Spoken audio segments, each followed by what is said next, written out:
Assalamualaikum, saya Jajang Nurjaman dari Center for Budget Analysis. Untuk cek budget kali ini, kita akan membahas soal pemerintah Kabupaten Musirawas yang ada di Sumatera Selatan. Untuk selengkapnya, saksikan terus di luar TV.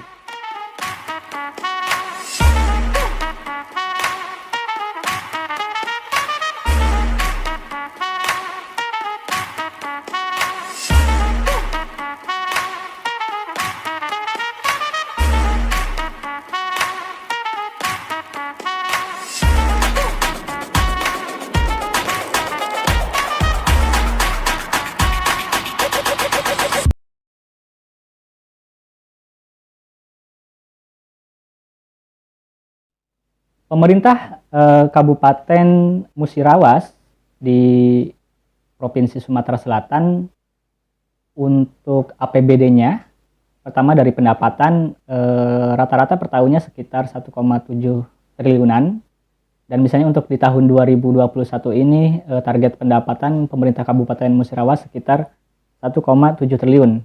Dan hingga 20 Desemberan update terakhir yang sudah tercapai sekitar 1,5 triliun atau 90%. Kemudian untuk pos yang penting terkait dengan bagaimana kinerja pemerintah Kabupaten Musirawas, yakni belanja yang setiap tahunnya sekitar 1,8 triliunan, dan di tahun 2021 ini target belanja pemerintah Kabupaten Musirawas sekitar 1,8 triliun. Dan hingga 20 Desemberan, update terakhir yang sudah tercapai, yang dilaporkan oleh pemerintah Kabupaten Musirawas ke Kemendagri dan ke Kemenkyu, itu sekitar 1,3 triliun atau 73,53% secara keseluruhan. Dan ini masih jauh dari targetan, berarti sekitar 10 harian masih harus digeber sisa dana belanja pemerintah Kabupaten Musirawas. Dan beberapa pos yang cukup penting, misalnya ternyata memang realisasinya masih cukup rendah atau bahkan sangat mengkhawatirkan. Misalnya lagi-lagi soal belanja modal terkait dengan infrastruktur dan fasilitas umum, jalan dan sebagainya. Belanja pemerintah Kabupaten Musirawas di tahun 2021 ini dari target sekitar 462 miliar yang baru digunakan atau direalisasikan sekitar 236 miliar atau setengahnya, atau setara dengan 50%-an. Berarti sekitar 200 miliaran lebih pemerintah Kabupaten Musirawas harus membelanjakan proyek-proyek infrastruktur di 10 harian di bulan Desember ini. Dan ini sangat rawan penyelewengan dan sebagainya. Dan sedikit terkait dengan beberapa persoalan di pemerintah Kabupaten Musirawas, ternyata tidak beda jauh dengan persoalan-persoalan yang sering kita temukan, misalnya terkait dengan program dan kegiatan pemerintah Kabupaten Musirawas, karena kabupaten sampai untuk tingkat pejabatan sampai tingkat desa ya. Jadi salah satu kasus yang kita temukan baru-baru ini terkait dengan ada program bimbingan teknis. Program ini sebenarnya sederhana, biasa dijalankan di berbagai daerah desa ya, di berbagai daerah. Namun kasus yang kita temukan ini cukup mengkhawatirkan, karena ternyata program bimbingan teknis ini diduga jadi ajang permainan proyek. Jadi pemerintah desa di Kabupaten Musirawas ada sekitar 186 desa lah. Dan kemudian ada program bimbingan teknis. Nah ini sebenarnya program dilaksanakan atau tidak boleh ya.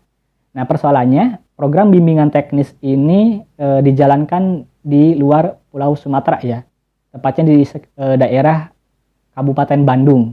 Persoalannya untuk satu desa ini dikabarkan bahwa budget yang harus dikeluarkan untuk satu orangnya sekitar 5,5 juta. Jadi kalau kita kalikan 5,5 juta dikali sekitar 184 peserta nih, karena di keterangannya dari 186 desa pesertanya ada 184, itu sekitar 1 miliaran. Persoalan lainnya lagi ternyata event organizer atau pelaksana yang menjalankan kegiatan ini atau proyek ini ternyata diduga itu bagian dari keluarga orang nomor 1 di Kabupaten Musirawas.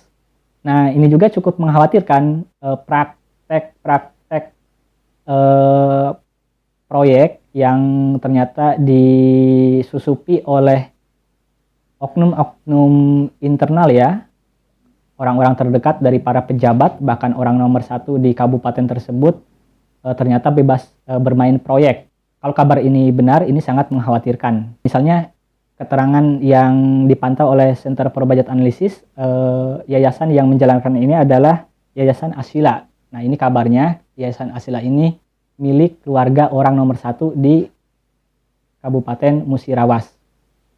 Jadi tadi programnya jalan-jalan atau di luar Sumatera, di daerah Kabupaten Bandung, dan programnya juga sebenarnya tidak terlalu jelas seperti apa gitu kan, acaranya berapa hari, kemudian juga apakah betul anggarannya cuma sekitar 5,5 juta dan detail tambahannya apa lagi, karena diduga nih bukan hanya 5,5 juta doang, tapi bisa lebih.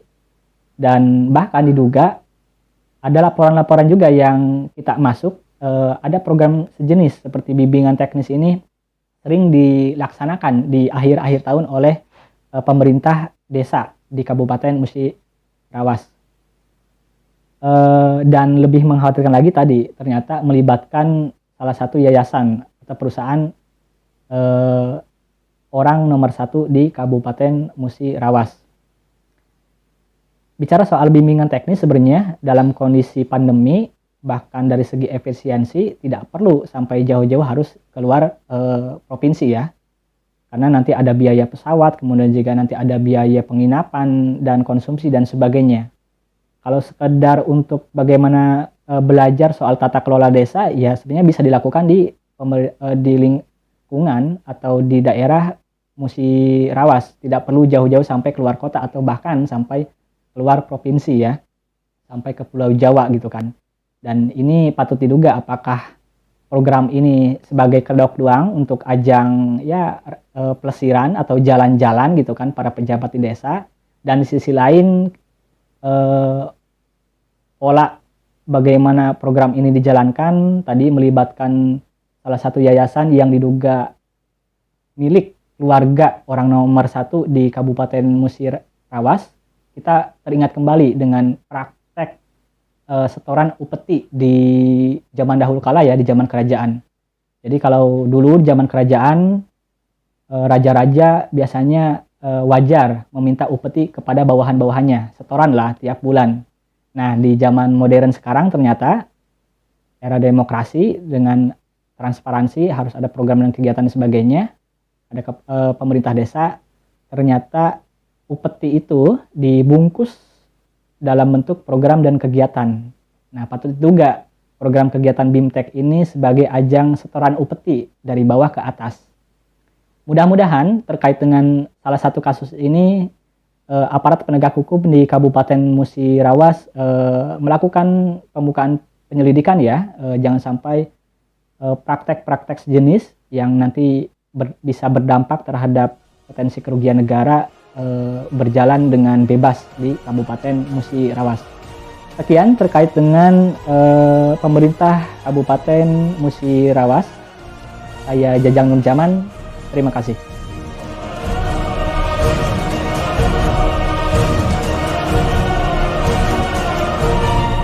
Mendorong aparat penegak hukum dan Komisi Pemberantasan Korupsi